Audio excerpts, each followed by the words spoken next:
Good day everyone, also Captain Paswal. I am Cadet Umaga Payman B from BSMT 1Y2.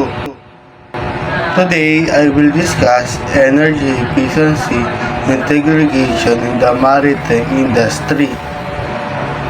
The shipping industry is responsible for approximately 3% of global CO2 emission.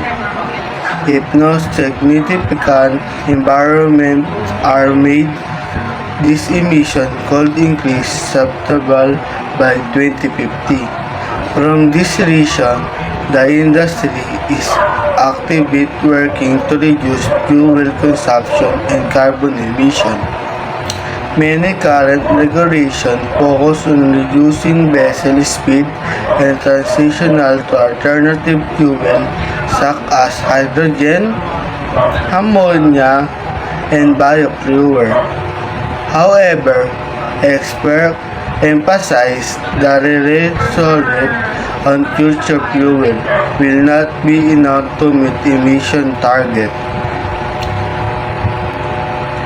There are many energy efficiency technologies already available that can deliver immediately results.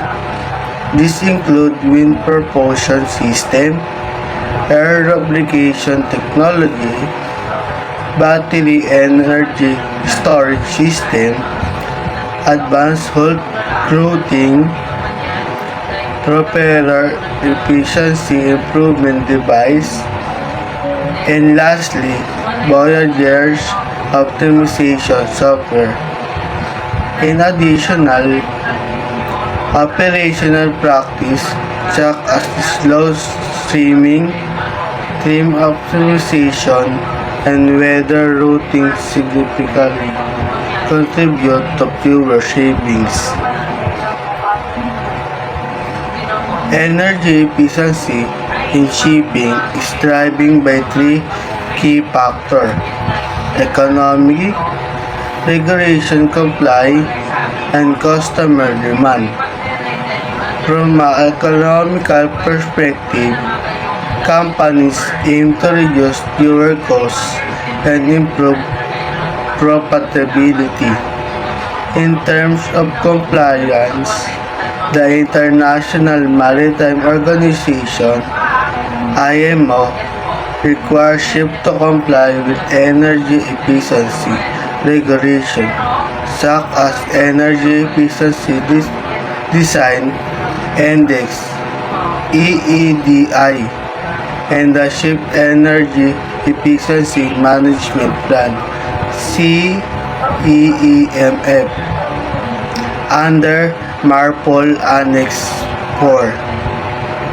Despite the availability of many cost-effective solutions, civil challenge remain. These include a lack of reliable data, limited communication between ship and shore, and poor integration of onboard system. Therefore, a more integration approach is essential, one that connects process, stakeholder, and technologies to enhance decision making and improve performance monitoring. In conclusion, the maritime industry should not depend solely on future alternative fuel, but integration exists. Energy efficiency technologies with effective management and coordination system.